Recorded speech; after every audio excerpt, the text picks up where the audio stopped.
जाने कहां से ऐसी ताकत आई और गीधराज जी ने उड़ान भरी। रावण ने पहले देखा सामने से तो गीधराज अरे लगा राम जी तो नहीं। फिर जैसे जैसे गीधराज जी पास में गए, ओहो ये तो गीधराज है, हाँ इसको तो मैं भी खत्म कर दूंगा।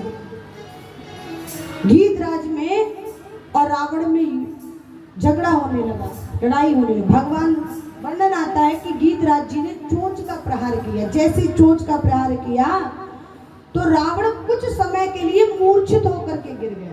किसी ने कहा जैसे मूर्छित होकर गिरा तो किसी ने कहा गीधराज प्रहार कर दो ना, भाई मार ना सको मारो ना तो एक काम करो इस रावण की आंख निकाल दो, कम से कम दिखाई नहीं देगा।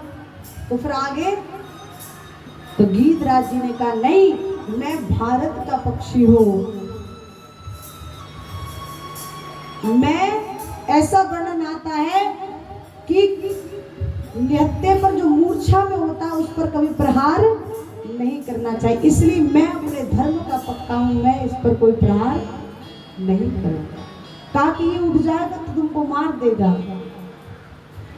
जैसे नेत्र खुले रावण ने देखा तो महाराज जानते थे कि मैं इसके सामने लड़ तो नहीं सकूंगा, पंखों को कटवा दिया, कृपान निकाली और निकाल करके पंखों को काट दिया। जैसे पंख कटे, क्यों? क्योंकि गीधराज भी चाहते थे जब ये पंख कट जाएंगे तो मैं फिर उड़ने लायक नहीं रहूंगा, सामर्थ्यवान नहीं रहूंगा, नीचे गिर जाऊंगा। और जब मैं उड़ने लायक नहीं रहूंगा तो एक न एक दिन राम जी यहाँ से निकल के जाएंगे तो मुझे हृदय से अवश्य लगाएंगे। नीचे गिर गए। उधर राम जी को लगा, लक्ष्मण से कहा लक्ष्मण आप भी मेरे पास आ गए, मुझे ऐसा लगता है कि जानकी अब आश्रम में नहीं। आकर देखा तो जानकी मैया आश्रम में नहीं। लिखा भगवान बड़ा जोर जोर से रोने लगे और आगे की ओर बढ़ने लगे। लिखा कि हे खग मृग हे मधुकर सेनी तुम देखी सी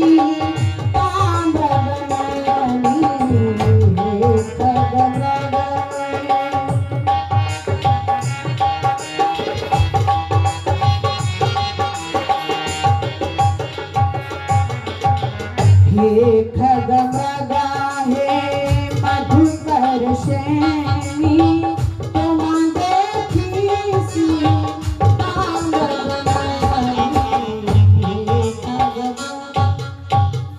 भगवान रोते विलाप करते हैं खग मृग हे मधुकर सेनी। पशु पक्षियों से पूछते हैं क्या मेरी सीते को देखा? भगवान मार्ग में आगे की ओर बढ़ते जाते हैं तो देखा गीधराज जी जमीन पर पड़े हैं, पंख कट चुके हैं, तड़प रहे हैं, अभी प्राण नहीं निकले क्योंकि राम जी को देखने की अभिलाषा है आंखों में, नेत्रों में। राम जी जैसे ही गए और जाकर तंद गीधराज को अपने गोद में बिठाया, गोद में लेकर के कहा ये दशा आपकी किसने की गीधराज? आपको इस स्थिति में किसने डाला?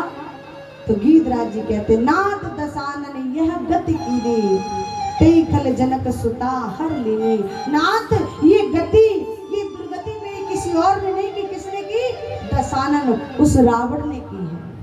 और इतना ही नहीं प्रभु खल जनक सुता हर लेनी, वही जानकी मैया को हरण करके ले गया, कोई और नहीं ले गया, वो रावण ही ले गया। मैंने प्रयास तो बहुत किया प्रभु, अंत में उसने मेरे पंखों को काट दिया। राम जी ने गोद में लिया गीधराज को और कहा आप तो मेरे पिता के समान हैं और मेरे सर से अभी पिता का साया उठ गया, आपके पास अभी आपका पुत्र